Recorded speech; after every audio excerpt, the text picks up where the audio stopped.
Bonjour, je m'appelle Soumia Smili, étudiante en Master 2 en physique des matériaux au département de physique de l'Université Chadi Ben Jdid Tarf. Permettez-moi de vous présenter mon modeste travail intitulé Analyse par diffraction des rayons X de l'alliage binaire fer 30% en témoigne. Le plan de présentation est comme suit. Introduction, frittage avec phase liquide, diagramme d'équilibre du système fer en témoigne, analyse par diffraction des rayons X et enfin une conclusion. De tout temps, de nouveaux matériaux ont accompagné les progrès scientifiques et techniques.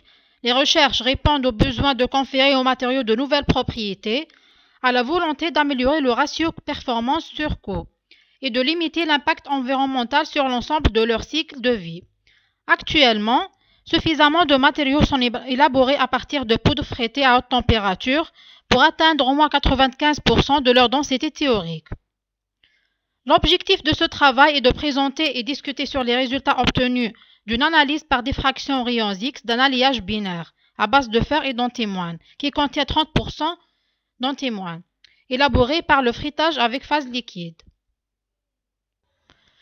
Avant d'entamer notre discussion, j'aimerais bien vous présenter quelques notions sur le procédé de frittage avec phase liquide.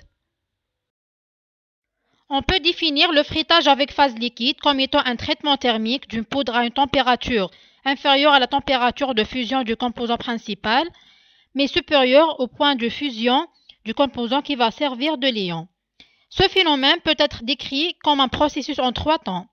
Une étape de réarrangement, une étape de dissolution-précipitation et enfin une étape de frittage dominée par les transports en phase solide. Comme dans toute procédure physique spontanée, le moteur de l'évolution est la réduction de l'énergie libre du système. Dans ce cas, c'est l'énergie interfaciale globale qui est la force motrice de l'évolution du frittage. En frittage avec phase liquide, la présence d'au moins une phase solide et une phase liquide fait que de nombreuses interfaces aux énergies différentes sont présentes. On a l'interface solide-solide, liquide-solide, solide-vapeur et enfin liquide-vapeur. On comprend qu'il existe des interfaces qui vont être énergétiquement plus favorables que d'autres et ces différences d'énergie interfaciale vont gouverner l'évolution du système. Le réarrangement consiste en un rapprochement des grains et d'une réorganisation de l'empilement et un éventuel effondrement des ponts entre les particules sous l'effet de force capillaire exercée par le liquide lors de son apparition. Cette étape sera d'autant plus rapide que la viscosité de la phase secondaire liquide est faible et que sa moulabilité est importante. Cette dernière est estimée suivant la valeur de l'angle de contact donnée par l'expression suivante. Si θ est inférieur à 90 degrés, le liquide va mouiller la surface du solide afin de diminuer gamma Sg.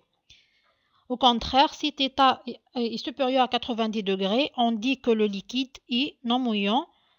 Donc, dans ce cas, conduire à la création des îlots de liquide entre les particules de solide, celles-ci vont avoir tendance à se séparer et introduire un gonflement de la pièce. Donc, le mouillage du solide par la phase secondaire liquide constitue un des facteurs les plus importants lors du procédé de frittage. Passons maintenant au deuxième stade où l'empilement des particules ne peut plus évoluer par simple réarrangement. Les effets de la solubilité et de la diffusion via le liquide deviennent dominants. Les ondes qui sont en contact sont soumises à des contraintes pour réduire l'énergie libre du système. Les grains peuvent accommoder les surfaces de contact suivant 3 étapes. On a la dissolution à l'interface liquide, transfert des espèces chimiques dissoutes via le liquide, diffusion, et la dernière étape, c'est la précipitation. Le stade final, c'est le frittage du squelette solide. Cette étape comprend le grossissement des grains, qui est dans certains cas peut-être un grossissement anormal. La vitesse de l'évolution microstructurale du système, enfin de densification, dépend de la fraction volumique de liquide et du type de l'interface présente.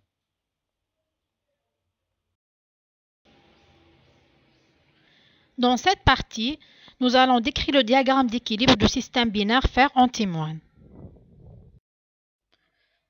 La figure suivante présente le diagramme d'équilibre du système binaire fer-antimoine. D'après ce diagramme, on trouve que pour les alliages avec une faible teneur en antimoine, on observe la présence de la phase alpha-fer, où la solubilité de l'antimoine ne dépasse pas 20% à 1000 degrés Celsius.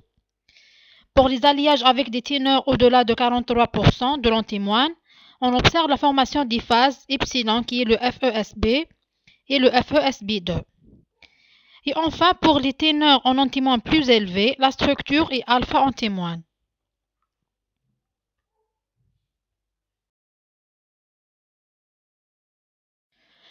Nous en venons maintenant à l'analyse par diffraction aux rayons X. L'élaboration de l'échantillon est passée par plusieurs étapes. Commençons par la pesée de la poudre. On a pris de peser 3 g de l'antimoine et 7 g de fer. Ensuite, l'échantillon a été mixé pendant 1h30 pour assurer l'homogénéisation des poudres.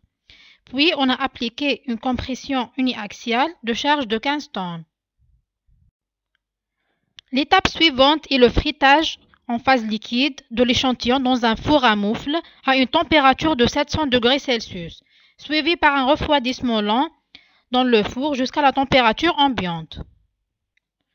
La dernière étape est le polissage de l'échantillon par un papier abrasif jusqu'à l'enlèvement de la couche superficielle.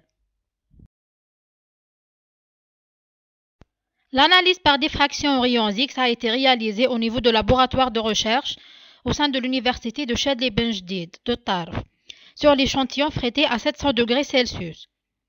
Le diffractomètre montré dans ces figures est alimenté par un PC pour le traitement et l'enregistrement du signal. Cette figure représente les diffractogrammes obtenus dans l'analyse par diffraction aux rayons X et traités par le logiciel Origine version 8. La courbe en noir correspond au mélange des poudres fer et antimoine avant frittage. La courbe en rouge correspond au diffractogramme de l'alliage fer-antimoine après frittage. On remarque la disparition de certains pics existants dans le diffractogramme avant frittage, mais également l'apparition de nouveaux pics après frittage. Ces figures représentent l'affinement Rietveld obtenu à l'aide du logiciel MAUD du diffractogramme du mélange fer-antimoine avant frittage. Les résultats montrent l'existence de deux phases qui sont alpha-fer et alpha-antimoine, qui correspondent aux poudres de base des métaux utilisés. Cette figure représente l'affinement Rietveld du diffractogramme de l'alliage fer-antimoine après le frittage. On remarque l'existence de pics de la phase alpha-fer, la disparition de la phase alpha-antimoine et la formation d'une nouvelle phase qui est le epsilon, le FESB. Ce tableau représente les données structurales des phases obtenues par l'analyse de la diffraction des rayons X, comme les réseaux cristallins, les paramètres d'émail et la taille des grains. En fin de compte, la diffraction des rayons X de l'échantillon de l'alliage fer-antimoine avant et après frittage a révélé les points suivants. La composition des poudres de base, soit la phase alpha-fer et alpha-antimoine, qui correspondent respectivement aux poudres de fer pur et SB pur. La coexistence de la phase alpha-fer et la disparition de la phase alpha-antimoine après frittage. La formation d'une nouvelle phase epsilon, FESB. Cela explique par la précipitation de l'antimoine dans la matrice du fer alpha.